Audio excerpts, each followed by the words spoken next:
नमः प्रकृते भद्राय नेता प्रदास्मदाम् आचम्या केशवाय स्वाहा।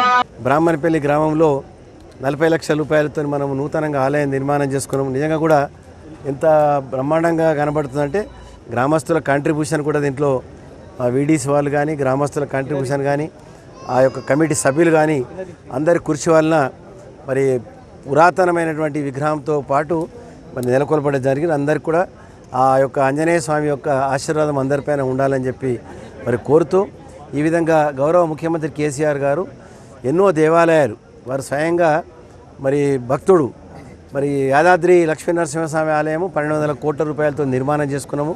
ఆ విధంగా ఎన్నో దేవాలయాలు మనము పూర్తి చేసుకున్నటువంటి సందర్భాలు చూస్తున్నాము. మరి ఈ సందర్భంగా బ్రాహ్మణపల్లి కాకుండా మళ్ళీ మాకులోకి వెళ్ళాలి. ఈరోజు పెళ్ళిళ్ళు బాగున్నాయి. హైదరాబాద్లో 4 గంటలకు మీటింగ్ ఉంది కాబట్టి తొందరగా ఉంది. అదర్వైజ్ ఇంకా 1 అవర్ కూడా ఉండమంటే ఉండేవాని. మరి అందరూ కూడా మంచి ఆతిథ్యం ఇచ్చినందుకు మీరు ప్రతి ఒక్కరికి కూడా ఆ దేవదేవుడి యొక్క ఆశీర్వాదం ఉండాలని కోరుతూ నేను సెలవు తీసుకుంటాను. చాలా దేవాలయాలు వెళ్తున్నాయి కదా సార్.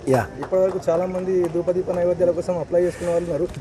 ఇప్పటికే మనము 5000 మందికి ధూపదీప నైవేద్యం ఇస్తున్నాము. ఇంకా కూడా కొత్తగా దేవాలయాలు ఎక్కడైతే ఉన్నాయో నెలకు 6000 రూపాయలు ఇచ్చే ధూపదీప నైవేద్య కార్యక్రమం కూడా ఇంకా విస్తరించబోతున్నాము. ఈ యొక్క దశాబ్ద ఉత్సవాల సందర్భంగా ధూపదీప నైవేద్యం కూడా మన హైదరాబాద్లో కూడా ఇవ్వడం జరిగింది. మరి ఇప్పుడు గ్రామీణ ప్రాంతాల్లో కూడా ధూపదీప నైవేద్య కార్యక్రమం కూడా విస్తరింపజేస్తామని తెలియజేస్తున్నాను. దాని పబ్లిక్ సర్వీస్ కమిషన్ ద్వారా ఒక 92 వేకెన్సీస్ ఉన్నాయి. వాటి కొరకు మొన్ననే మనకు పర్మిషన్ ఇచ్చినారు. ఆ 92 ఈవోలు వచ్చినట్టయితే ఇక మనకు ఒక దేవాలయంకు 2 దేవాలయాలకి ఇన్ఛార్జ్ ఉండే అవకాశం కూడా ఉంటుంది. కాబట్టి ఖచ్చితంగా ఆలయాల భూములు ఇదంతా కూడా ఎక్కడ కూడా ఒక గుంట భూమి కూడా ఎవరికి తీసుకోవడానికి అవకాశం లేదు. ఇది కోర్టు జడ్జిమెంట్ ద్వారా ఎక్కడైనా ఏ ఆలయ భూమి అవసరం ఉన్నదన్నా కానీ కోర్టు పర్మిషన్ తీసుకొని మనము తీసుకోవచ్చు ఉంటుంది తప్ప ఎక్కడ కూడా డైరెక్ట్గా ఆక్రమించడు కానీ ఎక్కడ ఉంటే ఎవరు కూడా దీనికి అతిథులు గారు. ఖచ్చితంగా దేవాలయ భూములు ఎక్కడున్నా కానీ దేవాదాయ శాఖకు ఆ దేవుడి గుడికే మాన్యం ఉంటుంది తప్ప ఇంకెక్కడ ఉండదు.